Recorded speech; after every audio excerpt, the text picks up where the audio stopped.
बिस्मिल्लाहिर्रहमानिर्रहीम। Pin point TV के साथ मैं हूं नवीद अमान खान।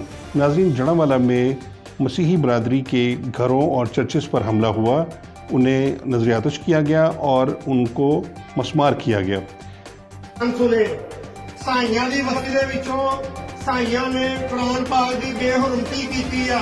ਸਾਰੇ ਮੌਲਵੀ, ਸਾਰੇ ਮੁਸਲਮਾਨ ਮਤਾਰ ਮਸਜਿਦ ਦੇ ਅੱਗੇ ਇਕੱਠੇ ਹੋਵੋ। ਤੁਸੀਂ ਨਾਸ਼ਤੇ ਕਰਨ ਦੇ ਹੋ, ਘਰ ਬੈਠੇ ਮੁਸਲਮਾਨੀ ਕਾਹਦੀ ਆ ਤੁਹਾਡੇ ਵਿੱਚ?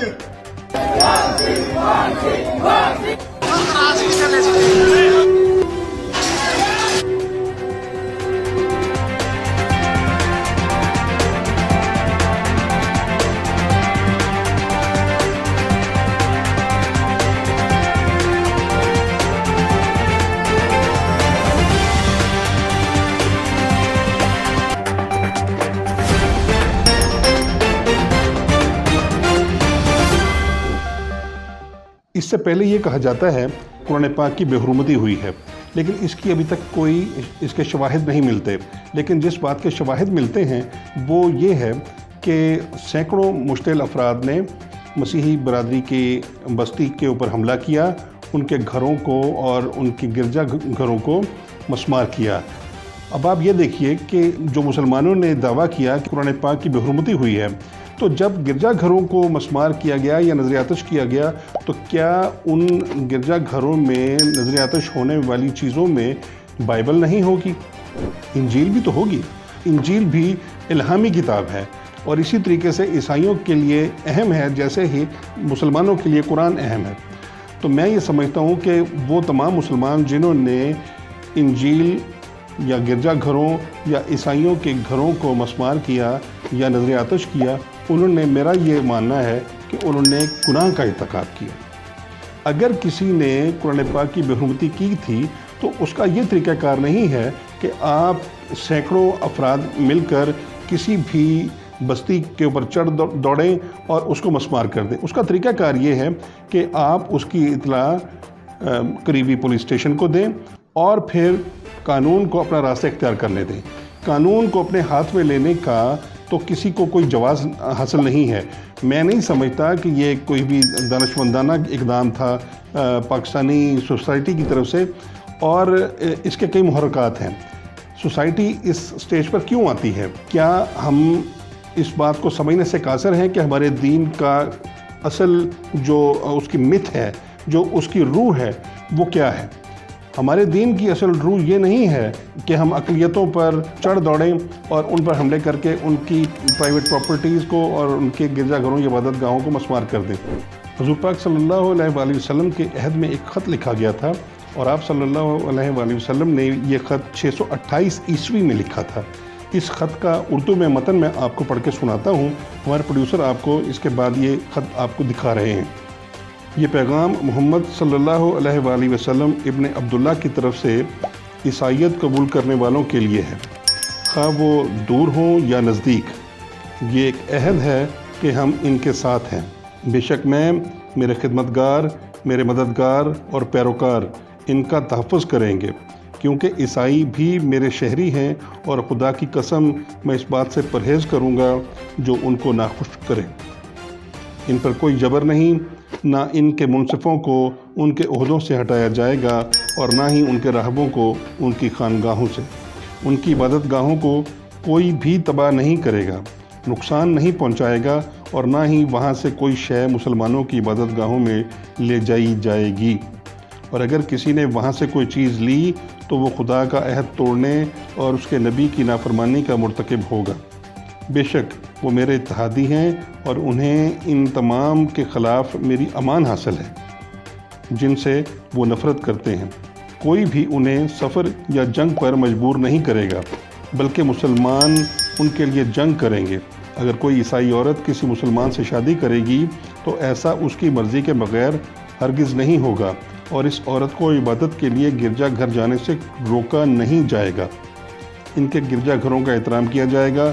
इन्हें गिरजा घरों की मुरम्मत या अपने मुआहदों के एहतराम से नहीं रोका जाएगा।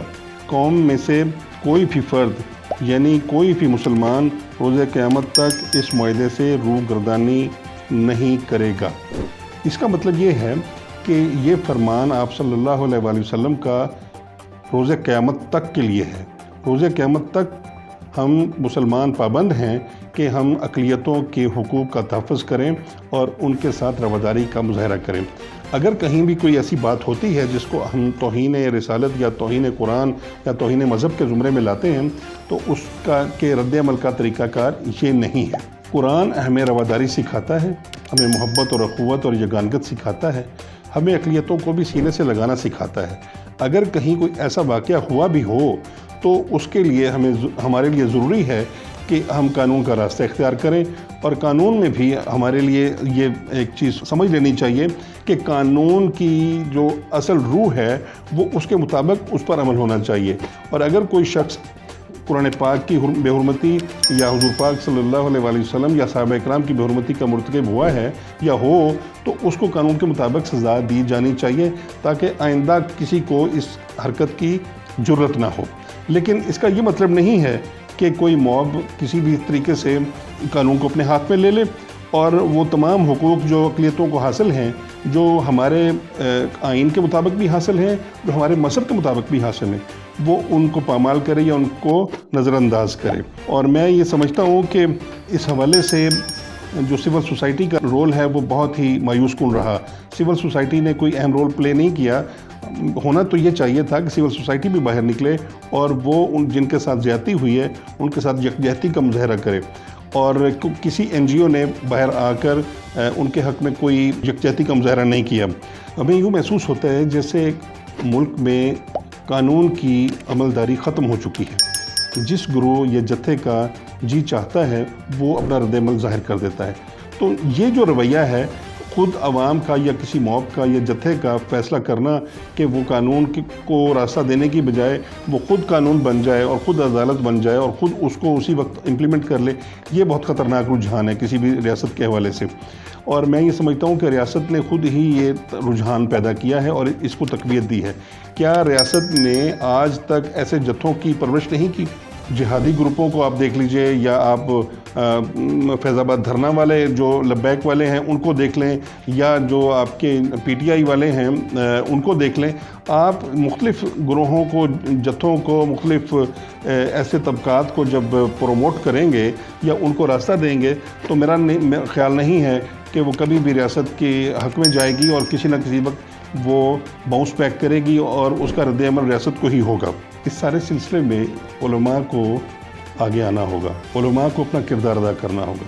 मसाजिद में नमाजियों की तादाद हज़ारों लाखों में होती है, लेकिन उलमा उन्हें उनकी तरबियत करने में मुआवन साबित नहीं होते। वो उनको रवादारी नहीं सिखाते, वो उनको मोहब्बत और यगानगत नहीं सिखाते। रियासत की अपनी ज़िम्मेदारी है, रियासत को अपनी ज़िम्मेदारी अदा करनी होगी। हमें डायलॉग का रास्ता इख्तियार करना होगा और बैनुल मज़ाहिब जो डायलॉग हैं उसको प्रमोट करना होगा। हमें एक दूसरे के करीब लाना होगा। मैं ये समझता हूँ कि थिंक टैंक्स ज़्यादा से ज़्यादा बनने चाहिए जिनमें डायलॉग्स होने चाहिए, और सोसाइटी के मुख्तलिफ़ तबक़ात को आगे बढ़कर उन थिंक टैंक्स में हिस्सा लेना चाहिए, उनमें अपना इज़हार ख्याल करना चाहिए, सवाल करने की इजाज़त होनी चाहिए, और जो सवाल जहन में उठे उसका जवाब दिया जाना चाहिए दलील के साथ और मंतक के साथ। और इसी तरीके से मुआशरे सोसाइटी के मुख्तलिफ़ जो हल्के और तबके हैं वो करीब आते हैं और उनके दरमियान हम आहंगी बढ़ती है, वो एक दूसरे को कबूल करते हैं और उनमें टॉलरेंस आगे बढ़ती है, ज़्यादा होती है। और जब तक हमारे मुल्क और मुआशरे में जो टॉलरेंस है वो नहीं बढ़ेगी, हमारा मुआशरा आगे नहीं बढ़ सकेगा। इसके साथ ही हमें दीजिए इजाज़त। अल्लाह ने के बाद।